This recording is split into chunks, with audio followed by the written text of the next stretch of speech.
I don't want to say it. I don't. But you saw the title and it's in your head too, and I'm going to ruin this for you because I'm not going to say it the way you want me to say it due to the fact that, copyright claims, I'm actually pretty certain they'll flag you for it. But guys, it's time to ask that big philosophical question once again. What does the fox say? I'm not actually reviewing the Switch version. I'm just reviewing this one. I have the Switch version because I collect the Switch games. And I did check it out, but I played this one right here for the PlayStation 5. And so I am going to do my review now, and I hope you enjoy it. So let's do this.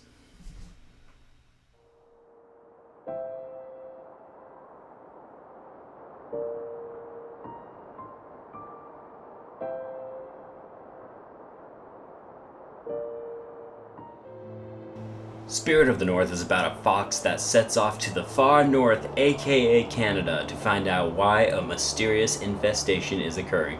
And no, I don't actually know if it technically takes place in Canada. It just kind of feels like it, and if you played the game, you'll know why I feel that way. But it's a puzzle adventure game where you run around, explore the world, and solve puzzles in order to progress through the game. All of this is doable thanks to the assistance of your spirit companion, the Spirit Fox. The farther you go into the game, the more complex the puzzles get. You'll also receive spirit abilities that'll enable you to solve what I consider to be some pretty well done puzzles. I think the highlight of this game is the natural beauty of the world presented. Since this is the PlayStation 5 Enhanced Edition of the game, you can tell it definitely received a graphical upgrade and looks really nice considering this game was made only by a handful of people, as it is an indie title. I can also confirm this because I actually own this game on the Nintendo Switch, as you saw previously, and while it plays just fine on there, it's nowhere near as aesthetically pleasing, so if you have to play a specific edition, I am going to recommend the PlayStation 5 version of this game. Despite all of the beauty though, Spirit of the North suffers from the fact that there is a lot of space in the world and not a whole lot to do with it. Outside of the compelling story, there are only 3 things to do in the game. You can run around and collect shaman staves, you can run around and find ancient murals, or you can just bark at the Spirit Fox and it delightfully responds every single time back at you. Finding the staves and returning them to the owners was a fun challenge and does reward you with different skins for your foxy friend, but they can be a pain in the butt to find.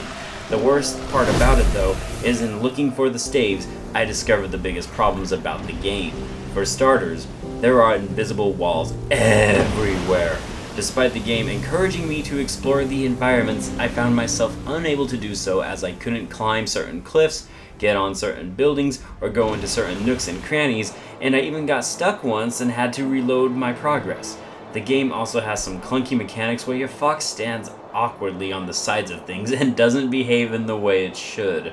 There are a total of 8 chapters in the game, most of which are very enjoyable, except for one particular chapter in the game, and that's Chapter 7. Chapter 7 is by far the most visually stunning chapter, and it is a sight to behold, but it is also a very big environment with nothing to do, and it wastes a lot of your time.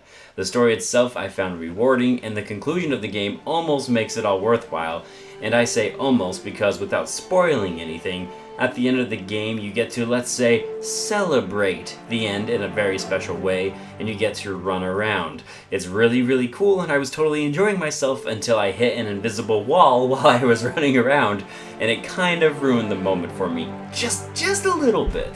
But despite the shortcomings of the game, Spirit of the North was still an enjoyable experience overall. Considering that this is an indie game, I'm very impressed with the visuals, the story, and the puzzles. It needed some polish or a better way to handle the invisible wall problem and exploration issues I had, but if you're looking for a very unique experience currently on your new PS5, then maybe consider picking up this game. I give Spirit of the North for the PlayStation 5 a B-.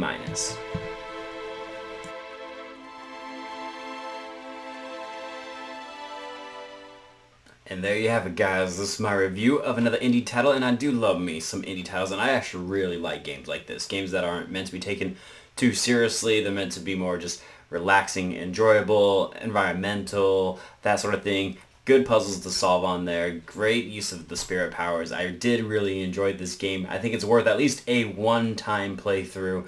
And then if you want to try to, collect all the achievements, you're more than welcome to. But overall, I was very impressed with Spirit of the North, and I hope you enjoyed this video. Guys, thank you so much for watching. I do hope you enjoyed it, and I will see you on the next one. I am Bradley Overrated, out like a trout, and have a good day. Nope, I'm not saying what does the fox say. I'm not gonna say it. Not gonna put that. You can't put that song in my head. It's in my head.